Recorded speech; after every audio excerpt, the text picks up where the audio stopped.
الحمدللہ وحدہ والصلاة والسلام علی من لا نبی بعدہ وبعد. محترم سامعین و ناظرین، رمضان کے روزے سن 2 ہجری میں فرض ہوئے تھے. جب اللہ کے رسول صلی اللہ علیہ وسلم مکہ سے ہجرت کر کے مدینہ گئے تو اس کے 2 سال کے بعد رمضان کے روزوں کی فرضیت ہوئی. اس سے پہلے رمضان کے روزوں کی فرضیت سے پہلے لوگ عاشورہ کا روزہ رکھتے تھے، جیسا کہ صحیح بخاری اور صحیح مسلم کی روایت میں ہے. عائشہ رضی اللہ تعالی عنہ فرماتی ہیں کہ کانت قریش تصوم عاشورہ فی الجاہلیہ. قریش کے لوگ جاہلیت میں عاشورہ کا روزہ رکھتے تھے. عاشورہ یعنی 10 محرم کا روزہ. وکان رسول اللہ صلی اللہ علیہ وسلم یصومہ، اللہ کے رسول صلی اللہ علیہ وسلم بھی رکھا کرتے تھے. فلما ہاجر، پھر جب آپ نے ہجرت کی، الی المدینہ صامہ، جب آپ صلی اللہ علیہ وسلم نے مدینہ کی طرف ہجرت کی تو اس کے بعد بھی آپ نے اس کو رکھا. وَأَمَرَ بِصِيَامِهِ، اور عاشورہ کے روزوں کے رکھنے کا حکم دیا. فَلَمَّا فُرِضَ شَهْرَ رمضان، پھر رمضان کے روزوں کی فرضیت ہوئی تو آپ نے فرمایا قَالَ مَنْ شَاءَ صَامَ وَمَنْ شَاءَ تَرَكَ، عاشورہ کے روزے جو چاہے رکھے اور جو چاہے چھوڑ دے. تو روزوں کی فرضیت سن 2 ہجری میں ہوئی.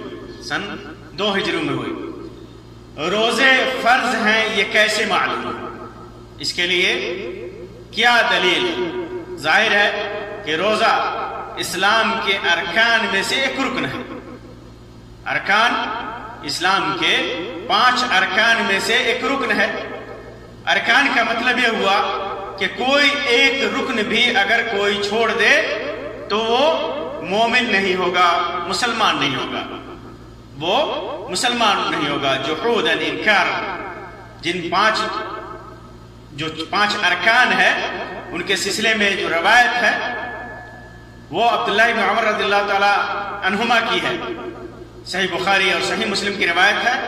فرماتے ہیں کہ اللہ کے رسول صلی اللہ علیہ وسلم نے ارشاد فرمایا بنی الاسلام علی 5، اسلام کی بنیاد 5 چیزوں پر ہے. اسلام کی بنیاد 5 چیزوں پر ہے. شہادت اللہ الہ الا اللہ، پہلی چیز کیا ہے؟ اس بات کی گواہی دینا کہ اللہ کے علاوہ لائق عبادت، لائق پرستش، لائق پوجا کوئی نہیں ہے.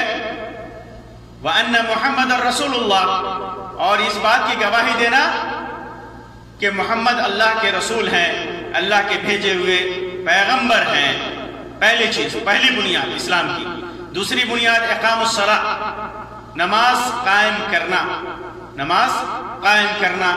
اور تیسری چیز ایتاء الزکاۃ، زکوٰۃ دینا. اگر مال و دولت نصاب کو پہنچ جائے، زکوٰۃ کے شرائط کو پہنچ جائے تو زکوٰۃ ادا کرنا. وحج البیت، اور خانہ کعبہ کا حج کرنا. بعض روایتوں میں ہے من استطاع الیہ سبیلا، جو جانے کی طاقت رکھتا ہو، وسعت رکھتا ہو، پیسے کے حساب سے اور صحت کے حساب سے، امن کے حساب سے.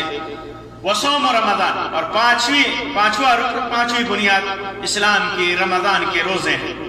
یہ 5 بنیادیں ہیں اسلام کی، 5 بنیادیں ہیں.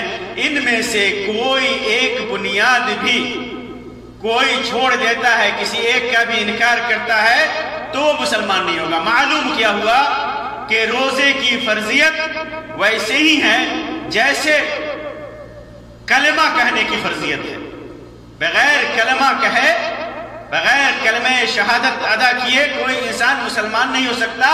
اسی طرح بغیر روزے کا اقرار کیے روزہ رکھے کوئی آدمی مسلمان نہیں ہو سکتا. جس نے روزوں کا انکار کیا وہ اسلام سے خارج ہو گیا. اسی طرح نماز ہے، حج ہے اور زکوٰۃ ہے، اس کے بغیر آدمی اسلام میں داخل نہیں ہو سکتا. اسی طرح روزوں کی فرضیت ثابت ہوتی ہے اللہ رب العزت کے فرمان سے. اللہ رب العزت کا فرمان ہے، اللہ تعالیٰ فرماتا ہے اعوذ باللہ من الشیطان الرجیم یا ایھا الذین آمنوا کتب علیکم الصیام کما کتب علی الذین من قبلکم لعلکم تتقون. اے مومنو، اے وہ لوگ جو ایمان لائے، کتب علیکم الصیام، تمہارے اوپر روزے فرض کر دیے گئے ہیں، ایسے ہی جیسے تم سے پہلی امتوں پر یہ روزے فرض کیے گئے تھے، تاکہ تم تقوی شعار بنو، تاکہ تم متقی بنو. پھر اس کے بعد ایک اور آیت میں اللہ تبارک و تعالیٰ نے فرمایا فَمَنْ شَهِدَ مِنْكُمُ الشَّهْرَ فَلْيَصُمْهُ، جو اس مہینے کو پالے، رمضان کے مہینے کو پالے تو اسے روزہ رکھنا چاہیے، وہ روزہ رکھے. فَلْيَصُمْهُ، یہ امر کا صیغہ ہے، یہ امر کا صیغہ ہے. تو ان روایتوں سے اور ان آیتوں سے معلوم ہوا کہ روزہ فرض ہے. روزہ فرض ہے. فرض ہونے کا مطلب یہ دین کا ایک رکن ہے، اور ایک ایسا رکن ہے کہ جس کا انکار کرنے والا کافر ہوتا ہے، کافر ہوتا ہے. تو یہ روزے کی فرضیت ہے. اللہ تبارک و تعالیٰ سے دعا ہے کہ اللہ تبارک و تعالیٰ ہمیں مکمل طریقے سے صاحب ایمان بنائے. اللہ تبارک و تعالیٰ دین پر مکمل طریقے سے عمل کرنے والا بنائے اور ہمارے اعمال کو قبول فرمائے. آمین یا رب العالمین. وآخر دعوانا ان الحمد للہ رب العالمین وصلی اللہ علی خیر خلقہ وسلم. والسلام علیکم ورحمۃ اللہ وبرکاتہ.